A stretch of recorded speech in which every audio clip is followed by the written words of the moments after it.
প্রিয় নবম দশম এবং এসএসসি পরীক্ষার্থীবৃন্দ, বরাবরের মতো আজ তোমাদের নিয়ে আসছি বিশেষ ক্লাস। ক্লাসটা হচ্ছে সাধারণ গণিত নবম এবং দশম শ্রেণী এবং যারা এসএসসি পরীক্ষার্থী তাদের জন্য। সাধারণ গণিত মোট সৃজনশীল প্রশ্ন 11টি থাকে। এর মধ্যে ক বিভাগে 3টি, খ বিভাগে 3টি, গ বিভাগে 3টি এবং ঘ বিভাগে 2টি। খ বিভাগ থেকে 3টি থেকে 2টি উত্তর করতে হয়, খ বিভাগে 3টি থেকে 2টি, গ বিভাগে 3টি থেকে 2টি এবং ঘ বিভাগে 2টি থেকে 1টি। মোট 60টি প্রশ্নের উত্তর করতে হয় 7/70 সৃজনশীল অংশে। তো আমি তোমাদের যে এই প্রশ্ন কাঠামোর উপরে ভিত্তি করে আমি এই ভার্চুয়াল ক্লাসে মোট টপিক তৈরি করেছি 11টি। মোট টপিক 11টি। খেয়াল করতে হবে যে এইখানে মোট প্রশ্ন কিন্তু 11টি, আমিও টপিক তৈরি করেছি 11টি টপিক তৈরি করেছি। হয়তো আমার এই ক্লাসগুলোর টপিক দেখে হয়তো তোমরা ভাবতে পারো যে স্যারে অনুসরণ এই ক্লাস না নিয়ে স্যারে এই যে টপিক কি লিখেন এগুলো কীভাবে বুঝে না, সেই জন্য এই টপিকটা বোঝানোর জন্য আজকের এই ক্লাস।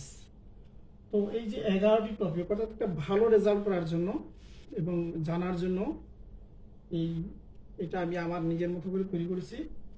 তো ভার্চুয়াল ক্লাসে মোট টপিক হবে 11টি। ক বিভাগে টপিক 1, 2, 3, অর্থাৎ টপিক 1, টপিক 2, টপিক 3, এটা হচ্ছে ক বিভাগ। এখানে এই 3টি সৃজনশীল প্রশ্ন তুমি পেয়ে যাবে এবং তোমাকে যে কোনো 2টি ভালোভাবে পড়লে এখানে তুমি 20-এ 20 পেয়ে যাবে।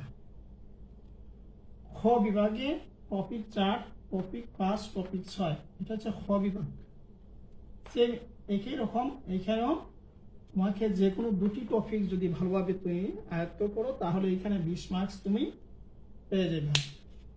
গ বিভাগে হচ্ছে টপিক 7, টপিক 8, টপিক 9, এখানেও তুমি 2টি টপিক যদি ভালোভাবে আয়ত্ত করো তাহলে 20 মার্ক এখানে পেয়ে যাবে। আর টপিক 10 এবং টপিক 11, এখানে একটি টপিক ভালোভাবে পড়লে এখানে 10 পেয়ে যাবে, তাহলে তোমার 7/70 হয়ে যাচ্ছে।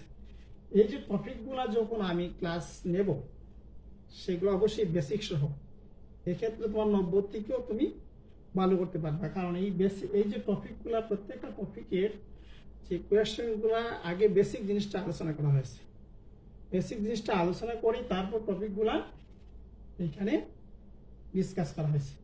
আশা করি তোমরা এই যে আমার যে বেসিক এই যে আমার যে ক্লাসটা, এই ক্লাসগুলোর মধ্যে এই টপিক 1, টপিক 2, টপিক 3 এরকম 11 নম্বর টপিক পর্যন্ত থাকবে। সেই টপিকটা বোঝানোর জন্য তোমাদের আজকের এই ক্লাস। আশা করি তোমরা বুঝতে পারবে এবং আমার ক্লাসগুলো তোমরা ফলো করবে। আজকের জন্য এই পর্যন্তই। ধন্যবাদ সবাইকে।